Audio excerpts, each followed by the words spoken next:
बंधु माने आजिर एही कार्यक्रम को आपण मानकु स्वागत। आजिर एही ज्योतिष कार्यक्रमटी कर्कट राशि व्यक्ति विशेष मानक पई बहुत गुरुत्वपूर्ण अटे, बहुत ही खास अटे। कारण खूब शीघ्र आसीबकु जाउची होली एवं एही होली परे परे ग्रह मानकर गोचर रे एक बड़ परिवर्तन हेबाकु जाउची। विशेष करी 11 मार्च परे आपणकर जीवन रे एक गुरुत्वपूर्ण परिवर्तन हेबाकु जाउची। कारण देवता मानकर गुरु देवगुरु बृहस्पति बकरी मार्गी हेबा पई जाउछंती। किंतु जून मासरे दीर्घ 12 वर्ष परे गुरु उच्चस्थ मध्य होइजिबे। एहार अर्थ हेउछि एहार उच्च राशि कर्कट राशि रे से उच्चस्थ हेबे, जहाकि आपणकर राशि अटे। तो आपणक जीवन रे निश्चित भाबरे एहा एक बहुत बड़ परिवर्तन आनिबो।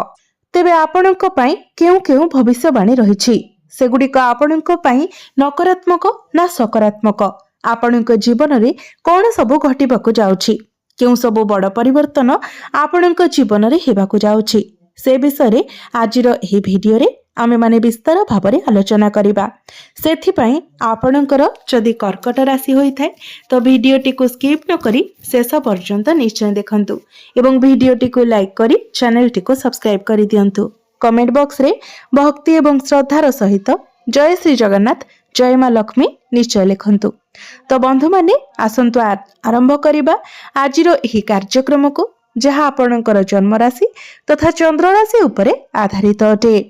तो बंधु माने प्रथमे आपण माने जानि रखिबा उचित जे ज्योतिष शास्त्र रे देवता मानकर गुरु देवगुरु बृहस्पति जहांक उपरे सबुठारु अधिक दायित्व अछि एवं से संतान एवं भाग्यर कारक अटंती। बृहस्पति को धन भाग्य संतान एवं आशीर्वादर ग्रह बोली माना जाय थाए।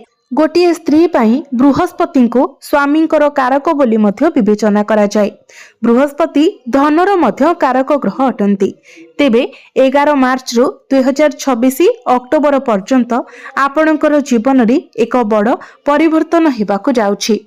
बंधु माने 11 मार्च को गुरु आपणकर द्वादश भावरे बकरी मार्गी होई जिबे। जेतेबेले गुरु आपणकर द्वादश भावरे मार्गी होई जिबे सेतेबेले एहा आपणकर भाग्य रे परिवर्तन आनिबो। कारण गुरु हेउछंती आपणकर भाग्य भावर अधिपति।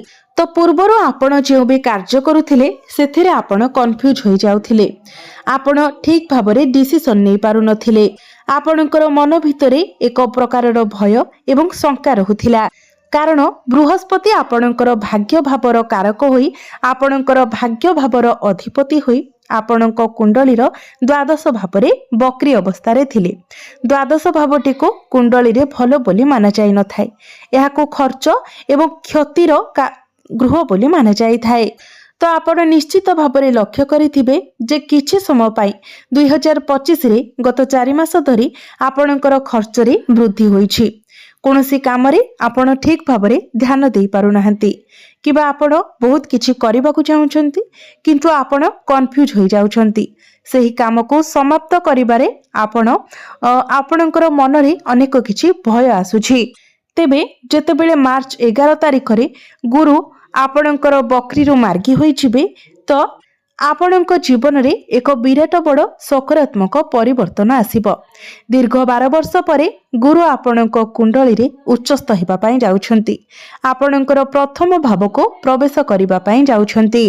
तो जेतेबेले गुरु आपणकर प्रथम भाव को आसी जिबे तो गुरुंकर दृष्टि आपणकर पंचम भाव उपरे पड़िबो, सप्तम भाव उपरे पड़िबो एवं आपणकर नवम भाव उपरे पड़िबो।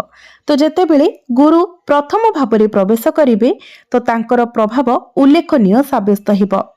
पंचम भावटी को आपणकर शिक्षार भाव बोली माना जाय थाए, प्रेम जीवनर भाव बोली माना जाय थाए एवं संतानर भाव बोली माना जाय थाए। सप्तम भावटी आपणकर वैवाहिक जीवन एवं जीवन साथींकर भाव होई थाए, पार्टनरशिप भाव होई थाए। नवम भावटी होई थाए आपणकर भाग्यर भाव, पितांकर भाव एवं उच्च शिक्षार भाव। तो जून मासरे जेतेबेले गुरु आपणक प्रथम भावरे प्रवेश करिवे आपण निश्चित भावरे गोटिए कथा लक्ष्य करिवे, आपण एक संतान पाई योजना आरंभ करिवे।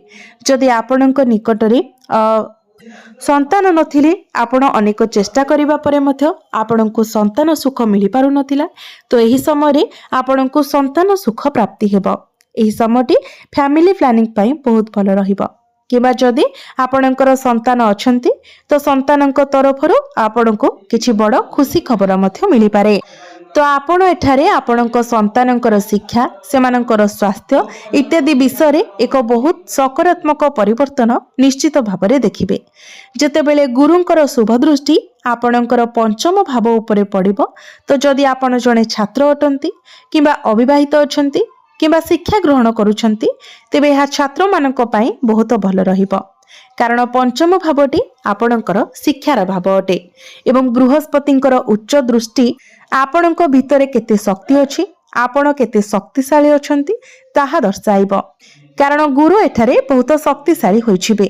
ଭାଗ୍ୟର କର୍ତ୍ତା ହେବା କାରଣରୁ ଏହା ଆପଣଙ୍କର ଭାଗ୍ୟକୁ ମଜବୁତ ବନାଇବ। ପ୍ରତ୍ୟେକ କ୍ଷେତ୍ରରେ ଆପଣଙ୍କୁ ଆପଣଙ୍କ ଭାଗ୍ୟର ସାଥ ମିଳିବ। ବନ୍ଧୁମାନେ, 11 ମାର୍ଚ୍ଚ ପରେ ଆପଣ ନିଶ୍ଚିତ ଭାବରେ ଆପଣଙ୍କର ପାଠପଢ଼ାରେ କିଛି ବଡ଼ ପଦକ୍ଷେପ ନେଇପାରନ୍ତି, କିଛି ବଡ଼ ନିଷ୍ପତ୍ତି ନେଇପାରନ୍ତି। ଯେତେବେଳେ ଗୁରୁ ଆପଣଙ୍କର ପ୍ରଥମ ଭାବକୁ ଆସିଯିବେ, ସେତେବେଳେ ଆପଣ ନିଶ୍ଚିତ ଭାବରେ କିଛି ଡିସିସନ୍ ନେଇପାରନ୍ତି ଏବଂ ଯେତେବେଳେ ଗୁରୁ ଆପଣଙ୍କର ପ୍ରଥମ ଭାବକୁ ଆସିବେ, ତ ସେତେବେଳେ ଆପଣଙ୍କ ଜୀବନରେ କିଛି ବଡ଼ ଘଟଣା ମଧ୍ୟ ଘଟିବ। ଆପଣଙ୍କ ମଧ୍ୟରେ ଆଧ୍ୟାତ୍ମିକତା ବୃଦ୍ଧି ପାଇବ।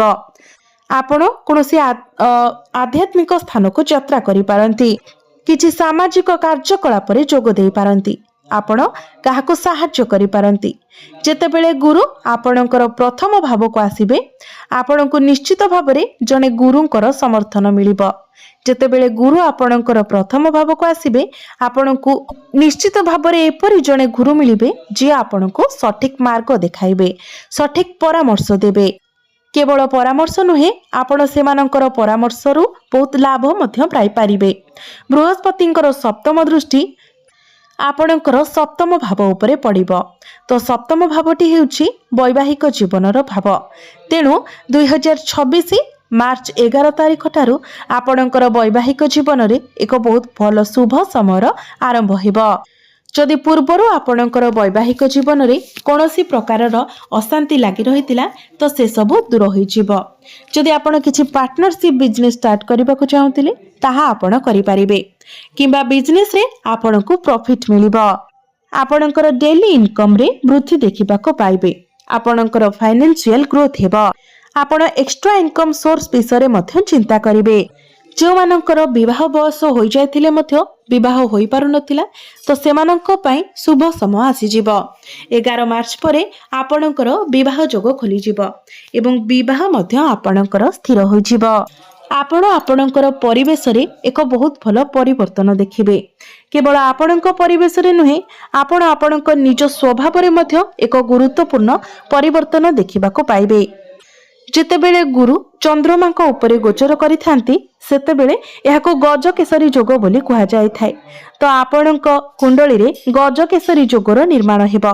ଅର୍ଥାତ୍ ଆପଣ ଯାହା ଇଚ୍ଛା କରୁଥିଲେ, ଆପଣ ଯାହା ସ୍ୱପ୍ନ ଦେଖୁଥିଲେ, ସେସବୁ ବାସ୍ତବତାରେ ପରିଣତ ହେବ। ଆପଣ କୌଣସି ଉଚ୍ଚ ପଦବୀ ହାସଲ କରିପାରନ୍ତି। ଆପଣ ଅନେକ ଦିନ ଧରି ଯାହା ଚିନ୍ତା କରୁଥିଲେ, ତାହା ଆପଣଙ୍କୁ ମିଳିଯିବ। ଆପଣଙ୍କର ଯେଉଁ ସବୁ ସ୍ୱପ୍ନ ଥିଲା, ସେସବୁ ସ୍ୱପ୍ନ ଆପଣଙ୍କର ପୂରଣ ହେବ। କୌଣସି ବଡ଼ ଇଚ୍ଛା ଆପଣଙ୍କର ପୂରଣ ହେବ। ବୃହସ୍ପତି ଆପଣଙ୍କର ପ୍ରଥମ ଭାବକୁ ଆସିଯିବା ପରେ ଆପଣ ନିଜ ଭିତରେ ଏକ ବହୁତ ବଡ଼ ପରିବର୍ତ୍ତନ ଦେଖିବାକୁ ପାଇବେ। ତେବେ ଯଦି ଆପଣ କୌଣସି ପ୍ରତିଯୋଗିତାରେ ଭାଗ ନେବାକୁ ଚାହୁଁଥିଲେ, କୌଣସି କମ୍ପିଟିସନ୍, କୌଣସି ସ୍ପୋର୍ଟସରେ ଆପଣ ପାର୍ଟିସିପେଟ୍ କରିବାକୁ ଚାହୁଁଥିଲେ, ତ ନିଶ୍ଚିତ ଭାବରେ ଆପଣ ତାହା କରିବା ଉଚିତ। କାରଣ ତୁମକୁ ବିଜୟ ନିଶ୍ଚିତ ଭାବରେ ପ୍ରାପ୍ତି ହେବ।